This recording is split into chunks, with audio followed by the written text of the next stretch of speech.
जबत हेला गोरुमांस बोझेई truck Baleshwar जिला सिला थाना अंतर्गत बस्तार बालियापाड़ मुख्य रास्तार पुटुरा छक निकटू जबत कला सिला पुलिस 5 टन अधिक गोमांस थिबा अनुमान करा जाउछि। घटनास्थल रे उत्तेजना प्रकाश पाइथिला। सूचना अनुसार पश्चिमबंगर एक ट्रक रे भद्रक अंचल गोमांस बोझेई करी पश्चिमबंग अभिमुखे जाउथिबा बेले कोनोसी सूत्ररु खबर पाई बजरंग दलर कर्मकर्ता माने 60 नंबर जातीय राजपथर गांधी चक निकट रास्ता अवरोध करी अटकाइबाकू चेष्टा करथिले। मात्र ट्रकटी राजपथ रे जाई न पारी बालियापाड़ रास्ता गई खसी जिबाकू उद्यम करथिला। ट्रकटी द्रुत गति रे जाउथबा बेले घन कुहुडी जोगु पुटुरा छक निकट रे रास्ता पार्श्वरे थिबा गछको धक्का देई अटकी जिबारु ट्रक छाड़ी ड्राइवर एवं हेल्पर चंपट मारथिले। खबर पाई जिला पुलिस घटनास्थल रे पहुंची ट्रक को जबत करी थाना को आनिछि।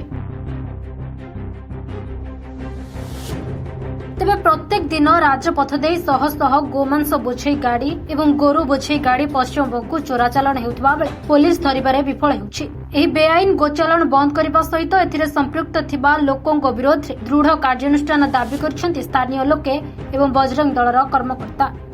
ब्यूरो रिपोर्ट उत्कल खबर।